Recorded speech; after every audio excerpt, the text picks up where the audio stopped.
Aujourd'hui dans cette vidéo on va voir pourquoi chercher le bonheur est quelque chose de purement inutile, en tout cas pour moi. En tout cas c'est ce que je considère. Alors aujourd'hui je me suis mis encore pas très loin de l'appartement que je loue. C'est cette place ici, je vais vous la montrer, c'est la place où si vous venez un jour à Lisbonne, vous ne pouvez pas passer à côté de cette place là, je pense que vous irez forcément, c'est une énorme place. C'est assez marrant parce que l'après-midi elle est blindée. Mais le matin, pourtant il n'est pas très tôt, je pense qu'il est quelque chose, là j'ai pas vraiment regardé, mais je pense qu'il est quelque chose comme 8h, 8h30 du matin, mais c'est vide de chez vide. Et c'est pas plus mal non plus parce que l'après-midi, alors ça c'est une spécificité à Lisbonne, j'ai vu ça nulle part ailleurs, même pas à Porto où je suis allé il y a quelques mois. La spécificité c'est que vous avez, alors dans ce quartier là, dans toutes ces rues là et sur cette place là, alors je sais pas si ailleurs c'est pareil parce que j'ai pas visité toute la ville non plus, mais en tout cas l'après-midi, vous avez des mecs qui vous demandent si vous voulez de la drogue à tous les coins de rue. Et à un moment donné je me suis dit peut-être c'est moi, mais j'ai demandé à d'autres personnes qui sont allées à Lisbonne, notamment un ami qui a été là, il a été quand il y a quelques semaines je crois. Qui m'a dit ouais c'est pareil, c'est un truc de fou. Hier quand je suis arrivé c'était assez marrant, je suis arrivé sur une place qui s'appelle la place, enfin c'est Rossio, R-O-2-S-I-O, et il y avait à côté de l'arrêt de métro, il y avait un mec, alors pour moi en drogue tout ça, herbe, shit, etc. J'y connais absolument rien, mais qui m'a sorti une sorte de truc solide comme ça, mais qui faisait vraiment une taille comme ça et qui le montrait. Et juste en face il y avait deux policiers, qui clairement ce mec là il devait savoir qui c'était. Et voilà, et bon, je me disais, c'est assez, je sais pas trop ce qui se passe ici, mais c'est assez bizarre. Alors le hors-sujet étant fini, pourquoi finalement chercher le bonheur c'est quelque chose d'inutile? Pourquoi vouloir chercher cet état de bonheur constant? C'est précisément ce qui nous mène au malheur, ce qui nous mène à la frustration, ce qui nous mène au fait d'avoir toujours cet état de manque, d'avoir l'impression qu'il nous manque quelque chose pour enfin réussir à être heureux. Tout d'abord, il faut voir que le bonheur, c'est une émotion et que c'est une émotion qui est extrêmement variable. Alors je vais vous prendre un exemple, on peut faire une petite visualisation. Fermez les yeux et imaginez-vous dans une journée, le matin, 10h, le téléphone sonne et on vous annonce que vous avez gagné 5000 €. Voilà, votre patron vous annonce que vous avez une prime et que vous avez gagné 5000 €. Là forcément, qu'est-ce qui va se passer? Vous allez être très content, vous allez être très heureux, vous allez vous dire waouh quoi, j'ai gagné 5000 €, quoi, ça fait plaisir de gagner 5000 €, ça fait vraiment plaisir. Et puis 2 heures après, le téléphone sonne et on vous annonce que votre mère a eu un accident et qu'elle est à l'hôpital. Et là d'un coup, vous allez être beaucoup moins heureux d'un coup. Là du coup vous allez vous dire putain mais les 5000 € je m'en fous en fait, j'aurais préféré largement pas gagner 5000 € et j'aurais préféré que ma mère aille bien. Putain mais c'est pas possible, ma mère quoi, c'est quand même un truc de fou.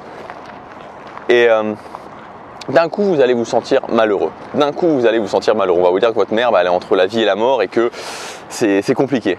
Et puis à la fin de la journée, on va vous dire que finalement ça s'est extrêmement bien passé, l'opération de votre mère s'est très bien passée, elle est complètement sortie d'affaire et qu'elle sera rétablie. Vous pouvez déjà aller la voir et qu'elle sera rétablie d'ici une semaine. Et là de nouveau, soulagement, je me sens bien, la vie est belle finalement quand même, c'est quand même quelque chose de génial la vie, il faut croire au bonheur, il faut croire à ce genre de choses. Donc vous voyez que dans une même journée, j'ai gagné 5000 €, ma mère a un accident grave, elle va peut-être pas s'en sortir et puis finalement ma mère va très bien. On est vraiment dans ce roller coaster émotionnel au niveau du bonheur, et donc on a été très heureux, puis on a été très malheureux et puis on a été de nouveau très heureux. Comme quoi, sur une même journée, on peut vraiment avoir cette expérience de plein d'émotions différentes et on peut être très heureux, très malheureux, très heureux, très malheureux.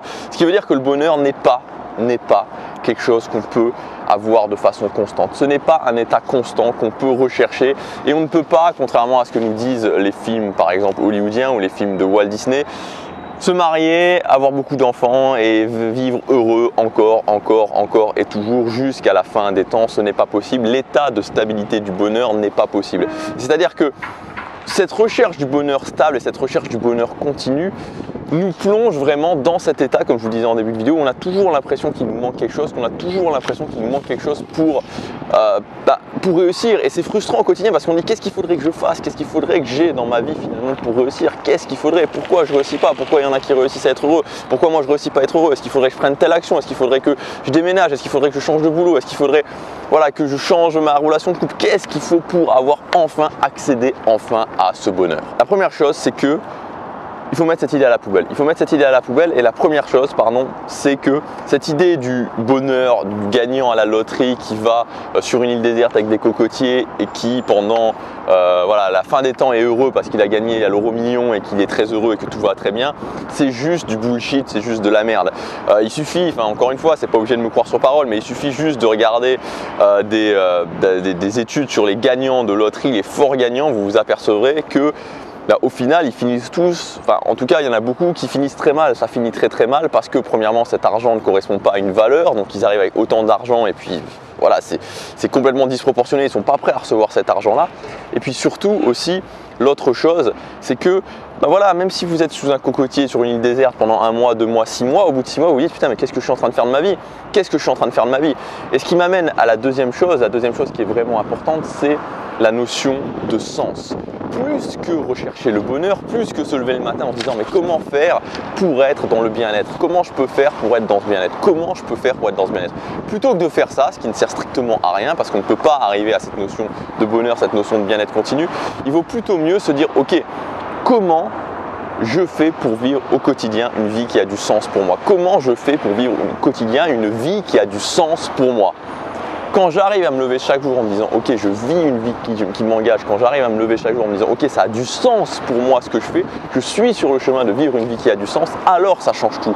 Alors on atteint un état qui n'est pas l'état de bonheur mais qui est l'état d'engagement, qui est l'état de bien-être qui pour moi est justement l'état qu'on doit rechercher. Donc il y a 2 notions vraiment très importantes pour moi sur lesquelles travailler. La première notion, c'est cette notion de prendre le commandement de sa vie. Moi, il y a une phrase qui a énormément résonné pour moi, c'est la phrase, je ne l'ai plus exactement en tête, mais c'est « je deviens le capitaine de ma vie, je suis le capitaine de mon âme, je suis le capitaine du bateau ». Donc d'arrêter d'être la personne qui voit le bateau naviguer, qui ne sait pas où va le bateau, mais de se dire « ok, je choisis, je deviens le capitaine de mon âme, je nourris mon âme en faisant quelque chose qui a un sens pour moi ».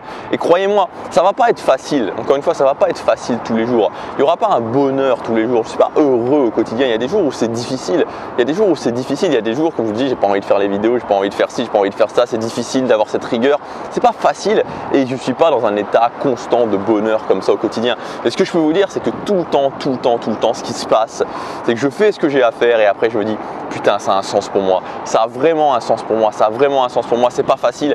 Et ça, cette notion de sens, cette notion d'engagement m'amène à une sorte de bonheur plus diffus si vous voulez. C'est pas comme ce truc où vous avez gagné 150 000 €, waouh quoi, je saute au plafond, non. C'est un bonheur plus diffus, mais c'est un bonheur qui c'est pas, c'est comme une couverture chaude qui vous enlace comme ça, comme vous mettez dans une couverture chaude dans un bon lit comme ça au quotidien, et c'est vraiment quelque chose de très très agréable. Donc accéder à ça en se disant qu'est-ce que je veux faire de ma vie, quel est le sens que je veux donner à ma vie, je prends les commandes du bateau et voilà, c'est pas facile tous les jours, mais je suis aux commandes. Et encore une fois, je le dis toujours, il n'y a pas besoin d'atteindre ses objectifs, c'est-à-dire qu'il n'y a pas besoin de directement avoir ce qu'on veut. C'est pas ça qui va rendre fondamentalement heureux. Ce qui va rendre fondamentalement heureux, c'est le fait de être sur le chemin. Ça change tout. À partir du moment où on est sur le chemin, à partir du moment où on sait qu'on prend des actions qui nous amènent vers notre objectif, à ce moment-là, ça change tout. Et à ce moment-là, on a cette notion d'engagement, on a cette notion de cette chose finalement qui fait qu'on se sent bien de se lever chaque matin. Et deuxièmement, à un niveau plus profond aussi, ce qui est important, c'est vraiment cette notion de transmission. Alors là, c'est un peu plus diffus, un peu plus éloigné, mais cette notion de se dire ok, un jour je vais mourir, un jour je vais mourir. Voilà, c'est comme ça. Un jour vous allez mourir, je ne sais pas quel âge vous avez, 20, 30, 50, 60, 70, et on ne sait jamais trop quand c'est parce que voilà, on peut mourir demain, je peux mourir demain. Et par rapport à ça, de se dire ok, cette notion de transmission, qu'est-ce que je veux laisser finalement? Et c'est un peu plus profond, mais c'est quand même une notion qui est importante. Comment je veux qu'on se souvienne de moi? Et c'est aussi quelque chose qui aide beaucoup quand on y pense régulièrement, de se dire ok, quelle décision je prends? Et finalement, sur une durée suffisamment longue, ce qui va rester de moi, c'est un souvenir, des idées, des valeurs que je peux transmettre, par exemple à mes enfants, par exemple à d'autres personnes. Et voilà, et je crois que c'est quelque chose d'important. Donc retenez bien vraiment, en tout cas moi, retenez bien, je ne vous oblige pas à le retenir, encore une fois, vous faites ce que vous voulez, mais en tout cas moi, selon moi, l'idée de chercher un bonheur voilà, un bonheur quotidien. L'idée même de chercher cet état de bien-être et d'imaginer qu'on puisse arriver à cet état de bien-être, que cet état de bien-être puisse être constant, c'est une grave erreur. C'est justement ce qui ouvre la porte du malheur. Alors que si on se dit ok, je prends les commandes, je décide de ce que je veux, j'ajuste au fur et à mesure, je me bats pour ce qui est important pour moi. Oui, ça va être difficile, oui, il va y avoir des excellents moments, oui, il va y avoir des très mauvais moments, mais ça fait partie du jeu. Les bons et les mauvais moments, c'est la même chose finalement. Et le tout, c'est d'être engagé et de savoir, en tout cas d'apprendre au fur et à mesure pourquoi, de plus en plus aller vers cette optique de sens et de savoir de plus en plus pourquoi vous vous levez au quotidien, pourquoi je me lève au quotidien. Je vous dis à demain pour la prochaine vidéo. Si vous voulez aller plus loin, encore une fois, le meilleur outil que je puisse vous conseiller, c'est la mise en place d'habitudes. Cliquant sur la fiche juste ici, enfin sur l'image pardon, juste ici, vous accéderez à ma formation d'1 heure, mettre en place des habitudes et aussi le plus important, les tenir sur la durée. Je vous dis à demain, moi je vais continuer à marcher avec ce paysage. Je préfère le Japon honnêtement, je préfère Tokyo, mais c'est vrai que c'est quand même très très beau. À demain, passe à l'action, chaque jour compte.